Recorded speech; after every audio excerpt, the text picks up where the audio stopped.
Greetings, friends. Steven here, and welcome to part 3. This is the last part of my Vancouver Retro Gaming Expo 2016 coverage. I would have loved to have had more time to gather more footage, but as I said before, I was only there for a day, and, you know, transportation has to be kept in mind, and I didn't want to spend too much money, so I was happy to get it when I could. But yeah, once again, a great event. What you saw in parts 1 and 2, those are just a taste. Like there's so much more to see and do. This is their little pamphlet. Like, cool event. I do think $20 is a bit much, but I do look forward to hopefully being there next year. Pretty neat stuff. So this is my official pickups video of my time there. Before I actually show my own pickups though, there was another dude in that video who had a couple quick cameo shots. That is Fitnat. He's a member of the Cartridge Club and one of the few local people that I know that actually also went to the Expo. Now, he actually had his own pickups, and we took a quick look at those while we were taking a quick break over to Tim Hortons. So before we show off my stuff, let's see what Fitnat picked up at the time. Yeah. Fitnat bought some crap. Bought some manuals. You bought this crap for me. Yeah. What else did you buy? Yeah, I got complete Burger Time on television. Okay. $10 is probably a little more than I wanted to spend, but it's in really nice shape. Yeah. And this is the biggest. I'll leave that to the end, actually. Got a couple cheapies here. Raging Bolts. Oh, Sagas. What the hell? And Cold Fear. Both games I just wanted to check out. Yep. And this is just funny to have. And I've been looking for this for a long time. Oh, yeah. Road Galaxy, it's in really nice shape. Everyone overcharges for this. I don't know why. Well, if you're buying them at those sort of places. Yeah, and this is the biggest purchase. Probably a little more than I wanted to spend, but hey, it's cool. Complete Landstalker. Interesting choice. Yeah, just I looked at it before and it looked interesting. So, Alrighty. yeah. 50 is a little bit more than I wanted to spend, but probably broke even after everything. Yeah. Alright, cool. Okay, and we're back. So there you go. Some interesting choices. Maybe not the things I would have been looking for myself, but thank you, Fitna, for buying my Super Return of the Jedi Super Nintendo game and some of my extra Transformers. So let's get to the good stuff, my own stuff. So I'm going to start off with 3 Game Boy games. I actually picked these up before I even got to the show. You know me, I was wheeling and dealing. These also came with the little Game Boy clam shell cases, which is always a nice bonus. So first game on the list is Dr. Franken 2 by Jalico on the Game Boy. Original Dr. Franken is somewhat common. This one, the sequel, you really don't see that often. I'm not sure if I have Dr. Franken, the original either, so I'll have to keep an eye out for that. But this one, definitely a bit more uncommon. So I was definitely glad to find that. Followed that one up with a Game Boy Color game. This is Cannon Fodder by Codemasters. I always liked Cannon Fodder on the PC. I have not played this Game Boy Color version. Hopefully it's pretty good. The graphics were never that intense on the original version, so this is probably a pretty decent port. Hopefully. Back and there, I'll file those over there, mind the cord in the back. I've got my Yoshis to prevent me from going across the border here of where my camera is pointing. And finally, Lilo and Stitch by Disney Interactive for the Game Boy Advance. The hype for this game, like, it is getting up there, so if you're looking for a really decent 2D sprite-based run-and-gun shooter, look for Disney's Lilo and Stitch for the Game Boy Advance. Pretty neat game. I don't think the sequel is as good. I think they went to like some of that weird kind of Donkey Kong Country style where it's like 3D graphics but still side-scrolling. I don't know. This is the one. This is the one you want to look for right here. Oh, there you go. Alright, so in that video, one of the very first tables you saw was a dude who had just a ton of LCD stuff, and I wasn't expecting it, but I actually spent most of my money just at his table alone. I do have a few other games, but really, like, my collection, it's complete. Like, I don't really want to say it's complete, but I'm in a pretty good place with it, which actually might be why I've been looking at other things such as Transformers or board games or whatever. And of course, retro gaming scene in general is so tricky to find anything in the wild and not pay a premium. So, since we've got Game Boy games on the mind, he did have like a box full of games. I really should have bought more. He was some of like, I want to say like $5 each, which is a pretty good deal. These ones, I want to say they were like 10, but then I got them for like $7.50 or something. I think like these three were maybe 25 in total. Pretty good. Not great, but pretty good. Especially for the Dr. Franken too. I'd never see this. Or Cannon Fodder, to be honest. This one I've also been looking for, but anyways. Bill and Ted's excellent Game Boy Adventure by LJN. Or is it? Now, I was talking with the LJN Defender on Twitter about this, but look at this. Look, the LJN is actually whited out. Isn't that weird? It seems to be that way on all of these Bill and Ted Game Boy games. I have no idea why. I thought maybe this might have been a bootleg cart, but they all seem to have it whited out. Isn't that strange? I don't know if it's a good game, but it is something I've been wanting to add to my collection. There's a couple others I was looking for I did not find, unfortunately, such as Bubsy 2 on original Game Boy, or Beetlejuice on original Game Boy. Tricky games to find. Next one I've got is Something Boy. I believe, I'm not sure, but I think this is was it like Penguin Wars or something? No, I don't know. I played it just a little bit of it before I bought it. It looked like a decent enough game, and you did not require Japanese reading skills to get to the actual gameplay. So whatever it is by 1990 from Natsume. Yeah, I honestly, like, when I was going through my my bag of swag here once I got home, I was like, really? I got this? He had like Krusty's Funhouse for the Game Boy, and I did not pick that up, and I do like that series, so I don't know, whatever. It was just such a blur. Like I said, I would have really liked to have been able to spend more time and gather more footage, and of course buy more stuff, but the ferry you have to take to get to the mainland, there's less sailings these days, unfortunately. So, last time I was in Vancouver, I actually missed the last ferry, and that was a bit awkward. Anyways, next game I got from that dude was Crash and Spyro Super Pack by Sierra. I want to say these are like 2 for $5 or something. I don't know. Really good prices though. There were the Acrobat by Metro 3D, a port of the 16-bit game. Pretty good game. And I believe this is like at least 2 games in one. There's a lot of these super packs or multi-games in one, which is pretty neat because they're legit carts. And they're like, well, we got so much space, you might as well just resell them and put like 3 games in one cart. And finally, this one's kind of interesting. I don't know if it's any good. Saber Wolf by Rare. Look, it's that R. Is it good? I don't know. I'll find out sooner or later. So, those over here, something like that. Alright, so let's get to some more interesting stuff. I hope you guys like LCD games, because that's pretty much all I bought. Which is one reason why I didn't want to spend too much more, because it all adds up, that's for sure. This is by Tommy, Starcade's Rescue Copter by 1987. See if we can get that on camera there. Yeah, there you go. I've got one of these. The one I have does not have this curve in the glass. It's just like a straight cube. But this one, as you can see, has that one bend to it, which looks pretty neat. And these are super simple games. Like, you just, like, the goal of this one is to flick all these little marbles, and the magnet in the helicopter is supposed to be able to catch them all.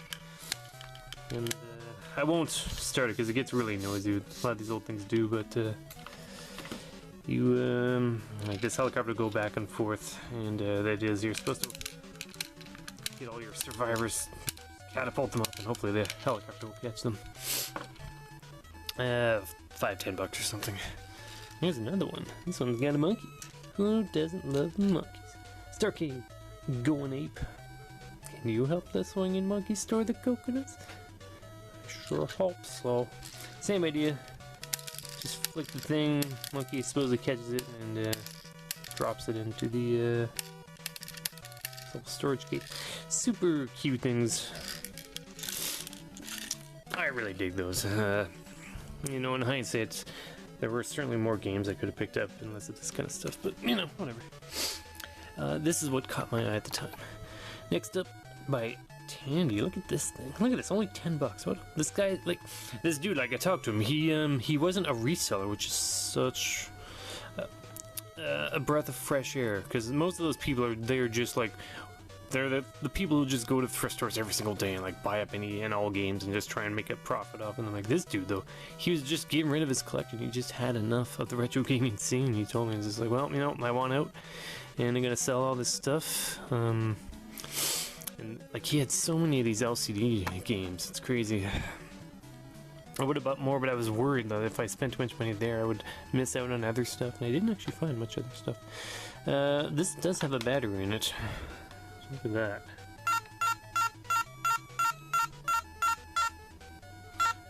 It also has no way to turn off the noise it makes. Anyway, so we'll just keep that off, but yeah, a little joystick there. Hungry Monster by Tandy. $10, pretty good. Yeah, right there. I actually got them all in a baggie here. Just a ton of these things. Alright, by Tronica. Interesting. Game & Watch style game. Space Revenger. There you go. A lot of these I haven't tested yet, and I was thinking I might do separate videos. So we won't spend too much time with them, but let's see. I can't see a year on it. Yeah, pretty neat. 4 buttons here, 3 up here. Maybe a little reset button there. Of course, I'm sure you guys know how these things work. It's just a still image, but then little graphics appear over them. Pretty neat. But yeah, I'll definitely have to test these out. And yeah, the neat ones I'll definitely make separate videos for. Should I have the time. After this, I've got a response video to do for some nostalgic games. Next up, these are neat. I've got some of these already. Pocketeers Flick and Spin. I don't even know how this one works. Same idea as the cube ones. You just kind of huck stuff out. Well, whatever.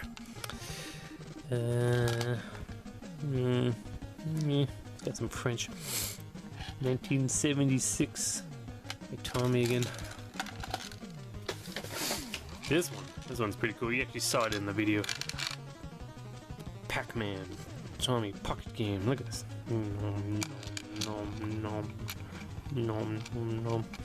Oh, dude. Speaking of that video, obviously I was watching it while editing, and that Evangelion pachinko machine, I did not realize that they had voice actors sitting right next to it. I was so astonished by the pachinko machine itself. Now, to be fair, when that guy said that, like, I looked over and there was no one sitting there, so that was really weird. I guess he meant they're away for lunch or something, but they'll be back. I don't know. I would have liked to have talked to them, see if they knew when the next Evangelion movie is supposed to come out, because we're all waiting for it. But, yeah. That's really weird stall, actually. I didn't really understand what was going on. But if they did have voice actors there, that is super cool. And I'm sorry I missed talking to some of those people. Okay. Let's see. Oh, look at this. Look at this. Now, there was a guy there, like, as soon as I saw this table, you saw his game that he had picked up. He had some Tiger handhelds and a couple Konami ones. I would have bought those myself, but he got there before I did. He apparently was one of the Nintendo Treehouse people. I know one or two of them were at that event, but I don't know. I'd never watched that. Like, it's like some stupid YouTube thing that Nintendo does, and I didn't know who the guy was, so I was like, oh, okay, yeah. Because I just heard him mentioning that to the guy that was selling this stuff. But that jerk, he bought a bunch of stuff I would have liked to have bought. Got there just before I did. Oh well. He didn't get this one. Area 51 Tiger Tiger Laser Games. Now, of course, Area 51 was a arcade shoot 'em up game where you have like a light gun. But look at this. What? Look, see this? Push this out here. Look, wait. Look, look. Yeah, it's a little laser gun.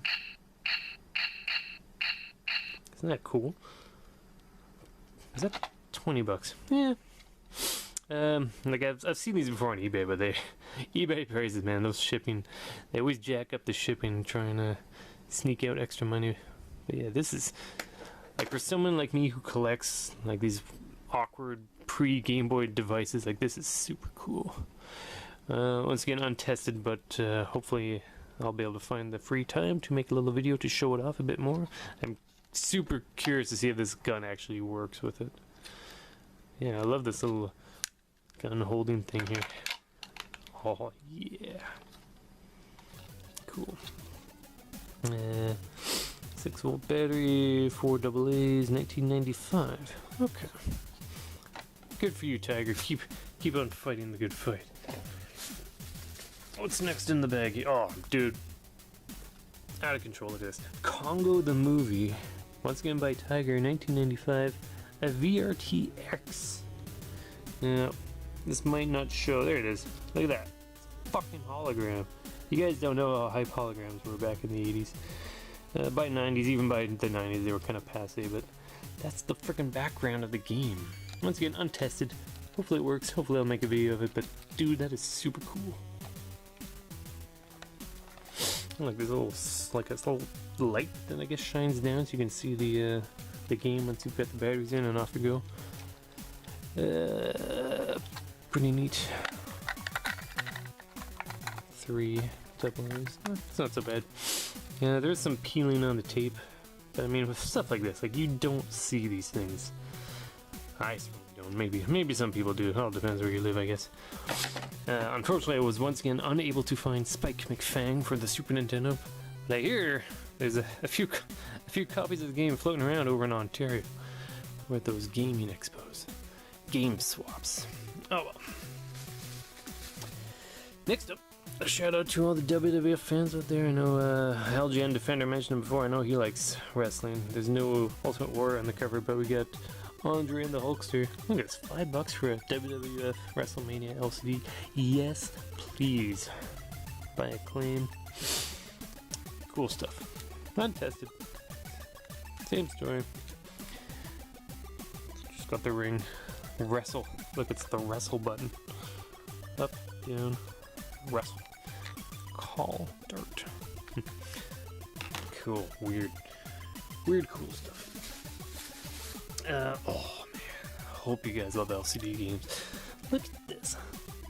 Monkey Kingdom for $25. Oh, actually got pretty good deals on a lot of these stuff, so a lot of these I paid a bit less than the sticker price, which is awesome. That dude is so cool. I wonder if he's on Twitter. Check this out. Here it is. Flip that open. You saw this in the video part 1, but obviously I had to take this home. It's a triple screen LCD game. That's so cool.